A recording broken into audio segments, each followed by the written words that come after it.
नमस्कार साथियों, मैं Mithilesh Bekadia, lecturer computer science, government Ramchandra Khetan polytechnic college Jaipur. आज पुनः आपके सामने एक नया टॉपिक लेकर उपस्थित हुआ हूं। आज का टॉपिक है ज्वाइंस। एसक्यूएल में दो या दो से अधिक टेबल्स को ज्वाइन करके उनका रिजल्ट निकालना। तो चलिए स्टार्ट करते हैं। एसक्यूएल में टेबल ज्वाइंस। अभी तक जितने भी हमने कमांड चला के देखे हैं वो सभी एक ही टेबल पर चलाए थे। अगर हमारे पास एक से अधिक टेबल्स है और उन एक से अधिक टेबल्स से हम डेटा रिट्रीव करना चाहते हैं रिजल्ट सेट में, मल्टीपल टेबल्स से भी डेटा एक्सेस कर सकते हैं। यानी कि select statement can be use for multiple tables. एक से अधिक टेबल्स पर भी सेलेक्ट यूज कर सकते हैं। जब एक से अधिक टेबल से हम यूज करेंगे तो उस स्थिति में हो सकता है कि फील्ड के नाम कॉमन हो। तो फील्ड को डिफरेंशिएट करने के लिए हम उससे पहले टेबल का नाम भी लिखते हैं। Field names are defining using table name dot field name. तो फील्ड नेम्स को डिफरेंशिएट करने के लिए पहले टेबल का नाम लिखते हैं, फिर डॉट ऑपरेटर, उसके बाद फील्ड का नाम, जिससे ये स्पेसिफाई हो जाए ये किस टेबल से रिलेटेड है, ये फील्ड किस टेबल का है। सिंटैक्स टेबल का नाम डॉट फील्ड का नाम। सपोज मैं सेलेक्ट स्टेटमेंट यूज करता हूं तो सेलेक्ट, यहां हम फील्ड्स के नाम लिखते थे तो field 1, field 2, field 3 up to field N लिखते थे। अब की बार फील्ड के साथ टेबल का नाम भी लिखेंगे। सेलेक्ट टेबल 1 फील्ड 1 की ये फील्ड 1 जो है वो टेबल 1 का है, ये फील्ड 2 है ये टेबल 1 से है या टेबल 2 से है, ये फील्ड X टेबल 1, 2 जिससे भी है। तो इस तरह फील्ड के साथ में डॉट ऑपरेटर के साथ पहले टेबल का नाम लिखते हैं और जिन जिन टेबल से फैच हो रहा है उन सभी टेबल्स के नाम टेबल 1, टेबल 2, टेबल 3 जितनी भी टेबल्स हैं साथ में वेयर कंडीशंस या वेयर क्लॉज भी लगा सकते हैं। चलो इसको हम चला के देते हैं, इसको प्रैक्टिकली एग्जीक्यूट करके देखते हैं। हम अभी कॉलेज डेटाबेस में काम कर रहे हैं इसलिए प्रॉम्प्ट हमारा आ रहा है कॉलेज। हमारी जो दोनों टेबल है पहले उन दोनों टेबल का स्ट्रक्चर देख लेते हैं। तो sorry branch, select star from branch. तो देखिए ये ब्रांच हमारी टेबल है जिसमें 3 फील्ड है, ब्रांच आईडी, ब्रांच नेम और सीट। ये 5 अलग अलग ब्रांच की हमने टेबल बना रखी है। तो 5 अलग अलग ब्रांच आईडी है, उनके कॉरेस्पॉन्डिंग नेम है और उस ब्रांच में कितनी सीट है। तो ये हमारी टेबल है। दूसरी टेबल थी हमारी स्टूडेंट, उसको भी देख लेते हैं। Student,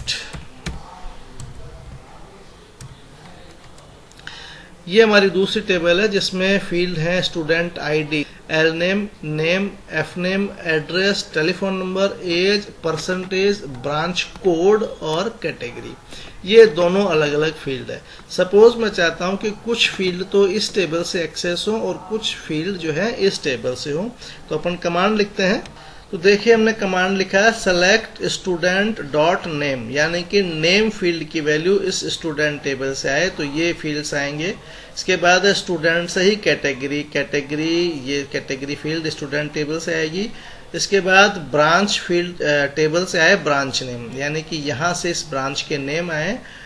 from student and branch, कुछ फील्ड स्टूडेंट टेबल से हैं, कुछ फील्ड ब्रांच टेबल से हैं और केवल वही रिकॉर्ड आए जहां पर स्टूडेंट डोंट ब्रांच कोड, यानी कि स्टूडेंट टेबल का ब्रांच कोड, स्टूडेंट टेबल का ब्रांच कोड ये, और ब्रांच टेबल का ब्रांच आईडी यहाँ ये। तो केवल उन्हीं रिकॉर्ड्स को डिस्प्ले करे जहां पर ये दोनों मैच कर रहे हैं। यानी कि चला के देखते हैं इसको हम। तो देखिए स्टूडेंट टेबल से नेम आ गया है, कैटेगरी स्टूडेंट टेबल से आई है और ये जो ब्रांच नेम है ये हमारे पास ब्रांच टेबल से थी, वहां से आई है। और 11 के 11 रिकॉर्ड सबके सब आ गए। यहाँ भी हमारे पास 11 रिकॉर्ड थे, यहाँ भी 11 रिकॉर्ड हो गए, क्योंकि ये सारे टेबल्स की एंट्री वहां से ब्रांच टेबल से मैच कर रही होगी। तो हर स्टूडेंट के आगे ब्रांच का नाम आया। देखिए यहाँ बिल्कुल सेम उस सीक्वेंस में, यहाँ ब्रांच कोड था, अब इसकी जगह ब्रांच के नेम आ गए हैं। तो इस तरह हम एक से अधिक टेबल्स के डेटा सेलेक्ट स्टेटमेंट के थ्रू हम एक्सेस कर सकते हैं। तो हमने सेलेक्ट कमांड देखा जिसमें मल्टीपल टेबल से हम डेटा एक्सेस कर सकते हैं। यहाँ केवल इतना सा ध्यान रखना है कि फील्ड को डिफरेंशिएट करने के लिए फील्ड से पहले हम टेबल का नाम और डॉट ऑपरेटर का यूज करते हैं। अब आगे चलते हैं टेबल्स के ज्वाइन ऑपरेशन। दो या दो से अधिक टेबल्स को ज्वाइन करने के लिए हम जो यूज करते हैं वो ज्वाइन क्लॉज है। A join clause is used to combine row from two or more tables based on related columns between them. दो या दो से अधिक कॉलम्स की रो को मिलाकर दिखाने के लिए होता है, लेकिन यहाँ ये जरूरी है कि कोई न कोई कॉलम दोनों में मैच हो रहा हो, रिलेटेड कॉलम्स होने चाहिए। तो ये चार तरह के ज्वाइंस हैं। Inner join, return record that have matching values in both table. तो जो दोनों टेबल्स में कॉमन है वो रिकॉर्ड्स आएंगे इनर ज्वाइन में। लेफ्ट ज्वाइन में it return all record from the left table and the matches record from the right table. Left join में लेफ्ट साइड की जो टेबल है उसके तो सारे रिकॉर्ड आएंगे और राइट साइड के केवल वही रिकॉर्ड आएंगे जो कंडीशन हमारी मैच कर रही है, यानी कि लेफ्ट वाली टेबल के सारे रिकॉर्ड और जो राइट वाली टेबल में मैच रिकॉर्ड है, जो मैच कर रहे हैं वो रिकॉर्ड आएंगे। राइट या आउटर ज्वाइन में इसका रिवर्स है, it return all record from the right table. Left join में जहां लेफ्ट वाली टेबल के आ रहे थे, राइट ज्वाइन में सारे रिकॉर्ड राइट वाली टेबल से आएंगे और लेफ्ट वाली टेबल से केवल वही रिकॉर्ड आएंगे जो रिकॉर्ड मैच कर रहे हैं। जबकि फुल आउटर ज्वाइन में सारे रिकॉर्ड्स चाहे मैच कर रहे हों चाहे नहीं कर रहे हों। चलो इसको एक बार अपन उदाहरण से समझने का प्रयास करते हैं। देखिए इनर ज्वाइन में सपोज ये दो टेबल हैं, ये हमारी टेबल 1 है लेफ्ट में और राइट में टेबल 2 है। तो अगर इनर ज्वाइन करते हैं तो टेबल 1 और टेबल 2 में जो रिकॉर्ड कॉमन है किसी स्पेसिफिक फील्ड के बेस पे जो दोनों में है वही रिकॉर्ड इनर ज्वाइन में डिस्प्ले होंगे। इसका सिंटैक्स है सेलेक्ट कॉलम नेम्स। यहाँ कॉलम्स नेम का मतलब है चाहे टेबल 1 से हो चाहे टेबल 2 से हो, जो भी कॉलम्स हम देखना चाहते हैं रिकॉर्ड सेट रिजल्ट सेट में उन सभी के नाम। यहाँ पर ये ध्यान देना आवश्यक है कि कॉलम्स के नाम से पहले टेबल नेम जरूर लिखना चाहिए। Table name dot column name. तो सभी फील्ड्स के नाम फ्रॉम टेबल 1 पहले टेबल 1 लिखेंगे, इनर ज्वाइन ऑन टेबल 2 तो पहले टेबल 1 जो लेफ्ट हैंड साइड में है और इनर ज्वाइन टेबल 2 जो राइट हैंड साइड में। ऑन ये हम कंडीशन दे देंगे कि इस कंडीशन के बेस पे इनर ज्वाइन होना है। इस जहां जहां टेबल 1 के इस कॉलम की वैल्यू टेबल 2 के इस कॉलम की वैल्यू के इक्वल होगी उन सभी रिकॉर्ड्स को डिस्प्ले करेगा। एग्जाम्पल के लिए कमांड देखते हैं। सेलेक्ट स्टूडेंट नेम, हमारी जो टेबल थी तो ये लेफ्ट में रखते हैं स्टूडेंट नेम। तो नेम फील्ड आएगा स्टूडेंट से, कैटेगरी फील्ड आएगी स्टूडेंट से और ब्रांच नेम फील्ड आएगा ब्रांच टेबल से। तो तीन अलग अलग फील्ड हम डिस्प्ले करवा रहे हैं।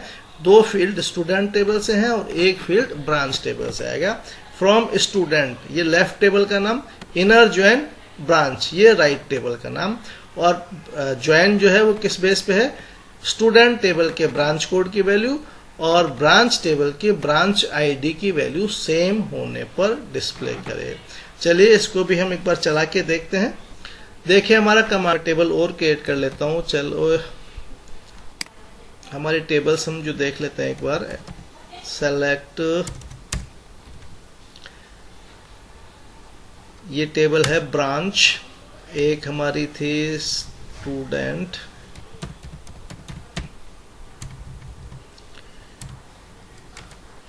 एक टेबल और मैंने बनाई है, सेलेक्ट स्टार फ्रॉम फीस।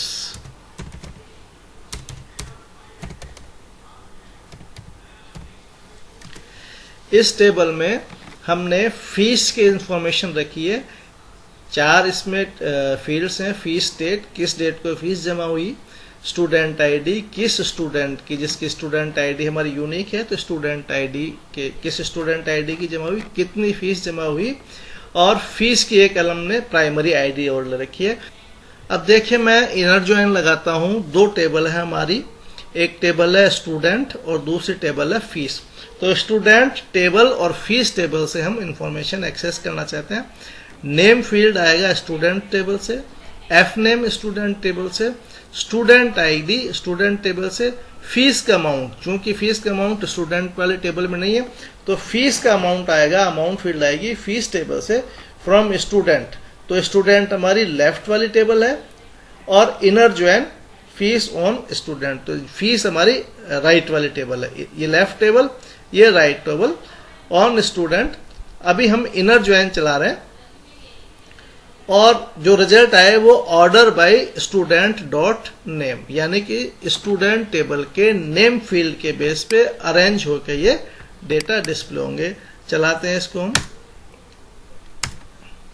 तो देखें आउटपुट में स्टूडेंट नेम, ये स्टूडेंट नेम आ गए, नेम फील्ड की वैल्यू आ गई स्टूडेंट टेबल से, एफ नेम की वैल्यू दूसरी स्टूडेंट टेबल से, स्टूडेंट आईडी, ये भी स्टूडेंट आईडी स्टूडेंट टेबल से, फीस का अमाउंट, अब फीस का अमाउंट देखें ये आया है दूसरी वाली टेबल से। तो जहां जहां स्टूडेंट आईडी स्टूडेंट टेबल से और फीस आईडी फीस वाले टेबल से स्टूडेंट आईडी जहां मैच हो रही है, तो इससे ये मालूम कर सकते हैं कि किस किस स्टूडेंट ने कितने कितने फीस जमा कराई। तो कुछ इंफॉर्मेशन हमारी स्टूडेंट टेबल से आ रही है और कुछ इंफॉर्मेशन हमारी फीस टेबल से आ रही है। तो यहाँ इनर ज्वाइन में जो जो स्टूडेंट आईडी दोनों में मैच कर रही थी, ऐसे स्टूडेंट आईडी जो फीस टेबल में भी थी और ऐसे स्टूडेंट आईडी जो स्टूडेंट टेबल में भी थी, जहां जहां ये मैच हो रही है, जिन जिन रिकॉर्ड्स में ये दोनों में मैच हो रही है, उन सभी के डेटा डिस्प्ले कर रहा है। तो इनर ज्वाइन में दोनों टेबल्स में जो रिकॉर्ड मैच कर रहे हैं, जिनके बेस पे ज्वाइनिंग हो रही है, उन सभी रिकॉर्ड्स को डिस्प्ले करता है। अब चलते हैं नेक्स्ट जो है लेफ्ट ज्वाइन। नेक्स्ट ज्वाइन है left join. The left join keyword return all record from the left table. इस टेबल के तो सारे record and the match record from the right table. इस टेबल में जो मैच हो रहे हैं वो रिकॉर्ड जो टेबल 2 में भी है उन सबको दिखाएगा। The result is null from the right side if there is no match. Left table के रिकॉर्ड के साथ कोई राइट टेबल का मैच नहीं कर रहा तो उसकी वैल्यू को ये नल दिखाएगा। इसको अभी चला के देखेंगे तो आपके समझ में आएगा। सिंटैक्स है सेलेक्ट, केवल सिंटैक्स में केवल यहाँ लेफ्ट, हम जहाँ इनर ज्वाइन लिखा था यहाँ लेफ्ट ज्वाइन लिखना है। तो सेलेक्ट, इसके बाद कॉलम्स के नाम, जिन जिन कॉलम्स को हम रिजल्ट सेट में चाहते हैं, विद टेबल नेम। तो table name dot column names from table 1, left side में जो टेबल रखना चाहते हैं वो, लेफ्ट ज्वाइन ऑन टेबल 2, या टेबल 1 हमेशा लेफ्ट वाली रहेगी, टेबल 2 हमेशा राइट वाली रहेगी, ऑन जिसके बेस पे हम ज्वाइन करना चाहते हैं। टेबल 1 के किस फील्ड की वैल्यू, टेबल 2 के किस फील्ड की वैल्यू को इक्वल होने पर ज्वाइनिंग होनी चाहिए। देखिए इनर ज्वाइन में वो सभी रिकॉर्ड आए थे जो लेफ्ट टेबल और राइट टेबल में दोनों में मैच कर रहे थे। अगर हम इसके जगह लेफ्ट ज्वाइन लिखते हैं, इसके बाद इसमें सेम कमांड है स्टूडेंट डॉट नेम, यानी कि नेम फील्ड की वैल्यू स्टूडेंट टेबल से, एफ नेम फील्ड की वैल्यू स्टूडेंट टेबल से, स्टूडेंट आईडी फील्ड की वैल्यू स्टूडेंट टेबल से, अमाउंट फील्ड की वैल्यू फीस टेबल से, फ्रॉम स्टूडेंट ये लेफ्ट टेबल हो गई, लेफ्ट ज्वाइन ऑन फीस यानी कि राइट टेबल हो गई, और मैचिंग यानी कि ज्वाइनिंग होनी है वो स्टूडेंट टेबल के स्टूडेंट आईडी फील्ड की वैल्यू फीस टेबल के स्टूडेंट आईडी फील्ड की वैल्यू होनी चाहिए, और ऑर्डर्ड होना चाहिए स्टूडेंट नेम के बेस पे। चलाते हैं इसको स्टेटमेंट को। अब देखिए वहां पर जब हम इनर ज्वाइन कर रहे थे तो केवल 15 रिकॉर्ड्स आ रहे थे, यहां लेफ्ट ज्वाइन करने पर 17 रिकॉर्ड आए, 2 रिकॉर्ड एक्स्ट्रा आए। 2 रिकॉर्ड कौन से एक्स्ट्रा है? एक ये वैल्यू जहां पर स्टूडेंट आईडी की वैल्यू 13 है और एक ये वैल्यू जहां पर स्टूडेंट आईडी की वैल्यू 14 है।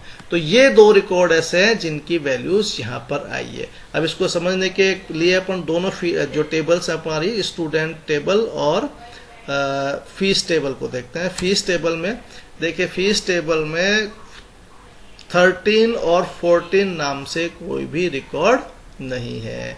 स्टूडेंट आईडी यहाँ 13 और 14 नाम से कोई भी नहीं है।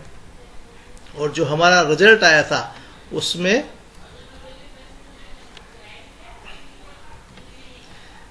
ये 13 स्टूडेंट आई की टेबल आई और एक 14 वाले भी आई।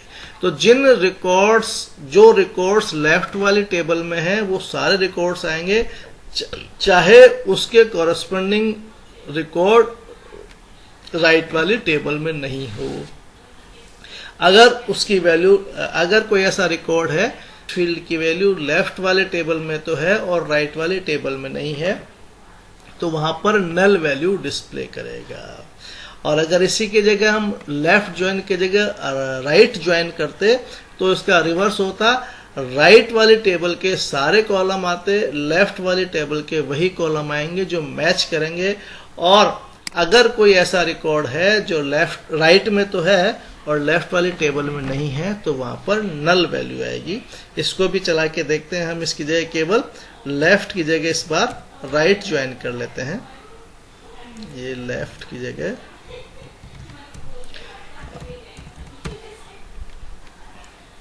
देखिए कमांड चलाते हैं।